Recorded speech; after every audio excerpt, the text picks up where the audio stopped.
So ito guys yung village gallery nila. Matatagpuan yung mga art ng mga locals. So ngayon guys, mag-commute lang tayo. Try natin mag-jeep papunta sa lugar na yun. Itong street na to ang pinaka-busy. Ito po yung Session Road. May ang dami ng tao dito. Marami ding nag-perform sa lugar na to. So mag-overpass tayo guys, going to that public market ng Baguio City. So nandyan po yung mga sakayan ng jeep. So pagtawid natin sa overpass na to, so hahanapin natin yung Kayang Streets kasi nandoon po yung mga sasakyan na jeep papunta doon sa lugar na pupuntahan natin. So ito ang public market dito sa Baguio City.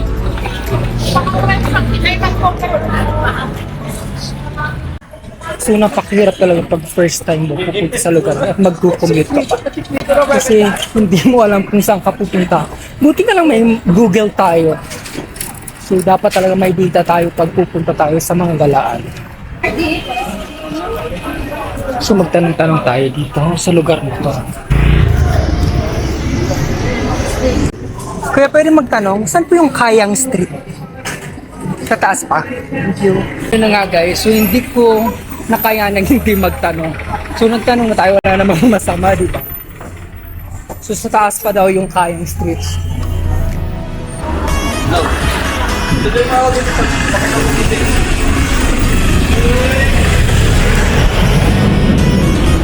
So ayun guys, nagtanong na ako sa police. So ditong banda, so malapit na siya. So mahirap din talaga mag-DIY pero at least marami tayong natututunan, diba? Ang dami pa sa kayan dito ng iba't ibang lugar kaya nakakalito.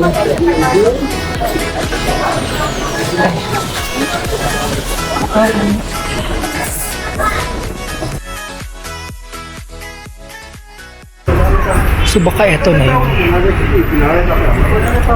Finally, andito na guys yung sasakyan natin. So nakita na natin after a few walks. Sa Stone Kingdom, magkano po? 14 pesos.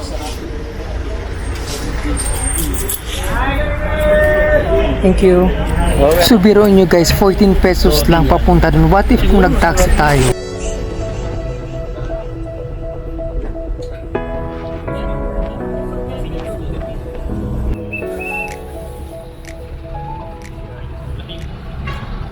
A few moments later. So yun guys, ang first stop natin is yung Stone Kingdom.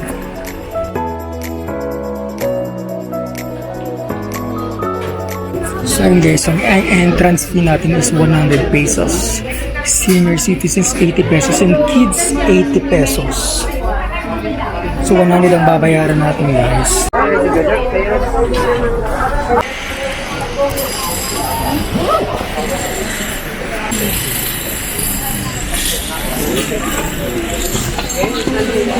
Stone Kingdom up close and very personal. Ito na siya guys.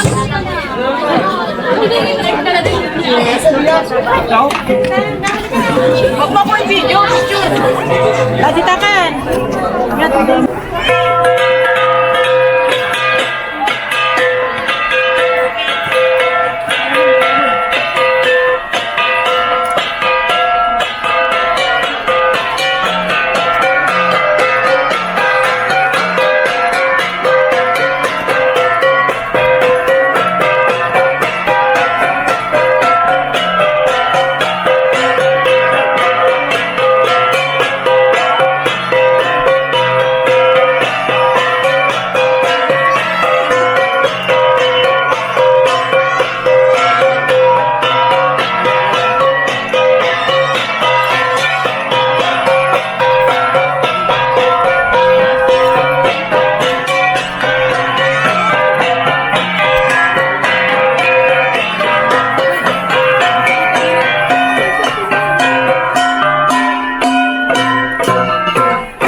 Dito tayo sa sunset.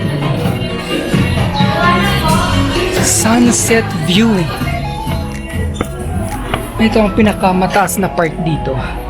So, kuha tayo ng time-lapse dito sa taas.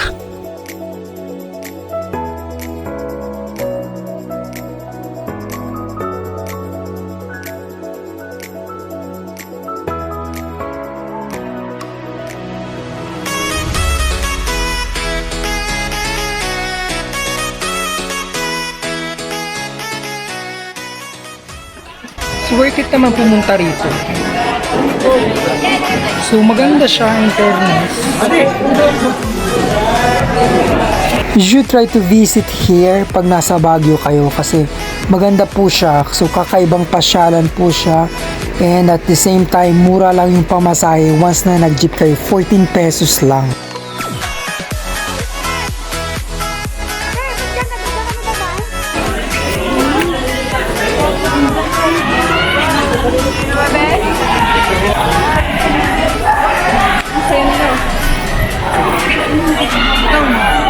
Bakit baka? JK, halika dito.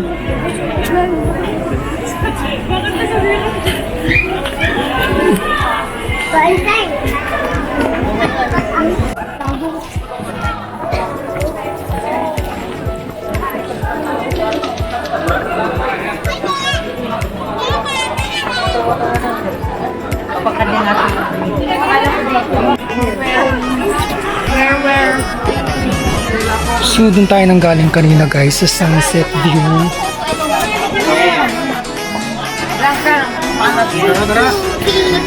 Strawberry, bilis.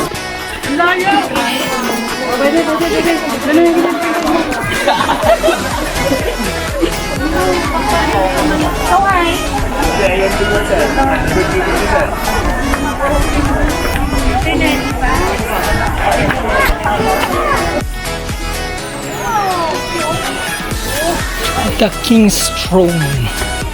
So this is it. Where are you going? Naalala ko nga, kahit nasa kanina ko pa natatamaan. Diba na Christian?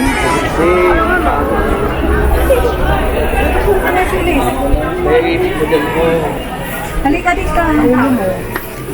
Dito muna tayo para hindi mainit. Come on. Games of Throne.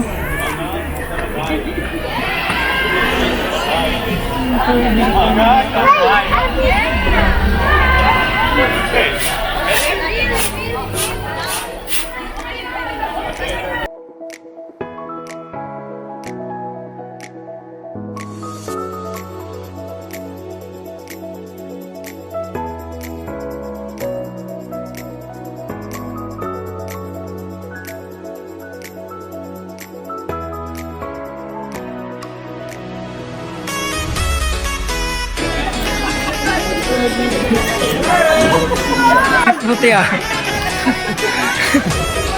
Hindi ka naman! Hindi ka lang kamahal!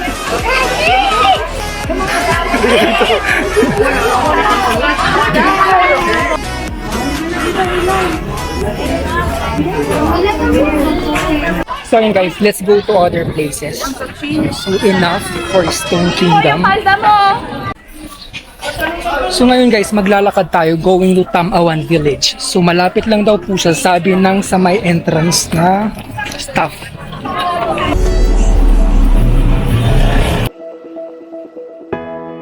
Ang sarap gumala dito guys. Kasi malamig kahit maglalakad ka. So hindi masyadong pinagpapawisan. So para na akong locals dito. So guys, if I'm not mistaken, so ang pupuntahan natin ng Tamawan Village is yung local houses ng mga Igorot. Pagkakaintindi ko. Kasi village siya, meaning mga local houses na nandoon. So ayun guys, so after a few walk, so nandito na po tayo sa Tamawan Village. So ang entrance fee po is worth 60 pesos. So very ano naman siya, affordable.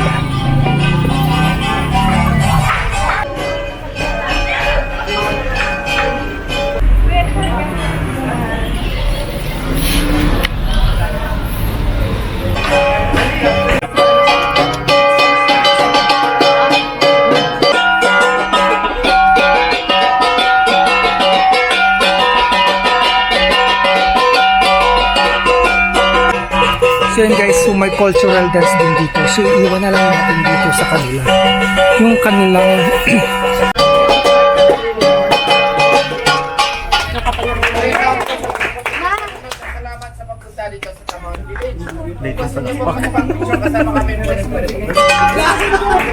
So dito sa may nagpi-perform sa mismong harapan nila is makikita nyo po itong mga paintings ng mga locals na gawa nila.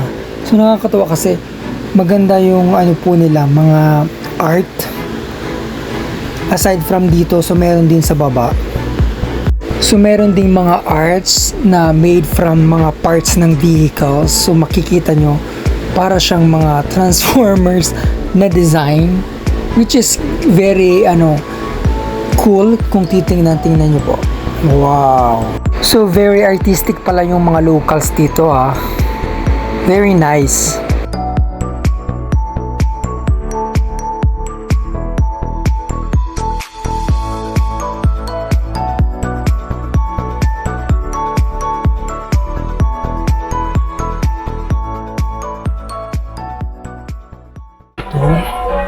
So try natin dito sa Village Gallery. Let's try kung anong meron dito sa lugar na to. An etiquette: do not touch and destroy the artwork. If you didn't understand the artwork, credit the artist. Do not use splash. No food and drinks and guns.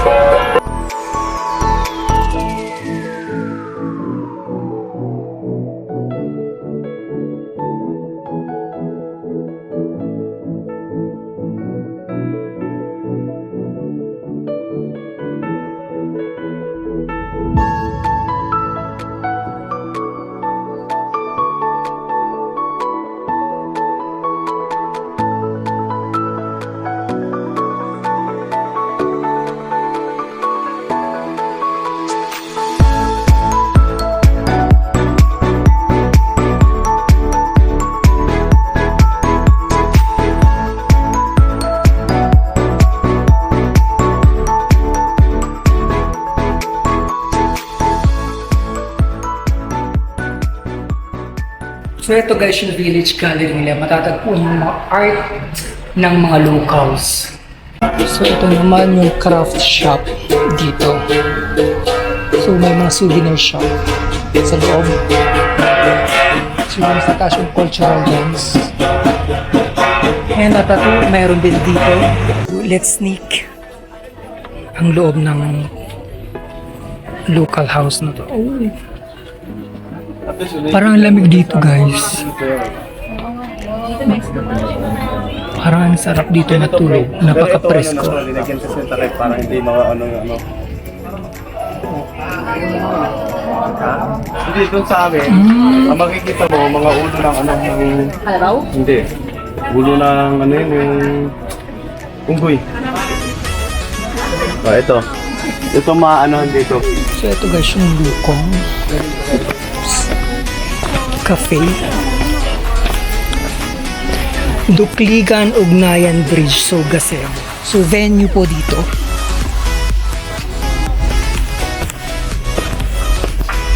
Dukligan. Kasi itong Dukligan. Ang ganda. Wow. Ang smells napaka-fresh. Excuse me. Very natural. Nakakatuwa dito. Oh, napaka-presko dito guys. Sarap ditong tumambay. Paupo muna tayo sa gilid.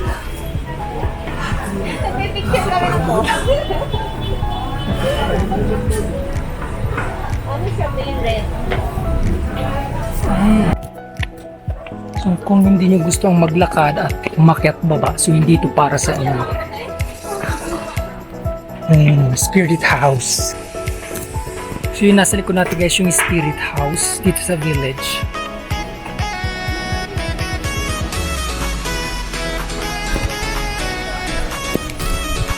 So ito guys yung Spirit House.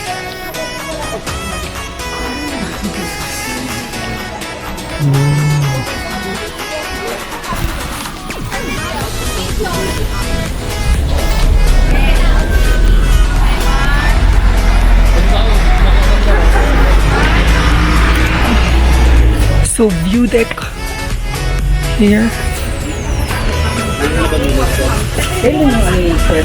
Walang nagtangka sila Sir Patrick. Hindi sila nagtangka. Sabi lang pababa.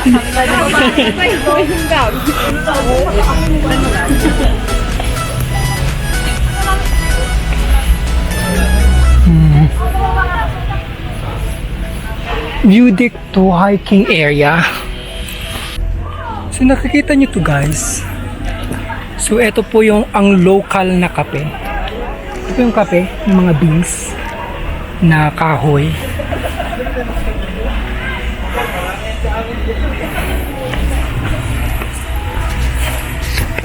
So careful kayo sa paglalakad dito kasi medyo madulas po yung lupa, especially pag basa. May ano po siya, halong clay. Siguro itong right way. Going to that place sa taas.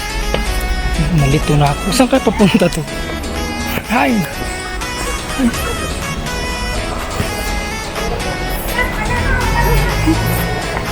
Papunta po sa taas yan? Opo. Lakas ko binalito. Thank you. Para ano na din po, taas tapos pababa na din. Sige, thank you. So yun guys, nasa tamang landas tayo papunta sa taas. Ito, para siyang dream culture. No? Malaki. Ang laki.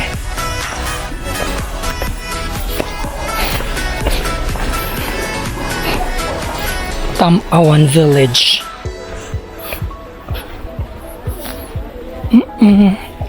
To Dreamcatcher. So I saw the Dreamcatcher. So galing tayo kasi. Oh. Ay wala siya paakyat. Talaga totally. So pinaikot lang tayo dito. So galing tayo dyan kanina. Wala. Gusto ko pumunta that place. So gusto kong pumunta sana dyan sa taas kung anong meron. But then, so wala nang pumupunta dito. So akala ko meron. So let's end this tour dito sa Tamawan Village. I think yun lang sa baba lang talaga yung mga kubo-kubo nila. So ayun guys, let's go to other places. So I think we need to go down na. Para pumunta sa ibang lugar. So next gusto kong puntahan is yung bamboo sa may mirador. Ito guys yung wishing pond. Wishing pond nila.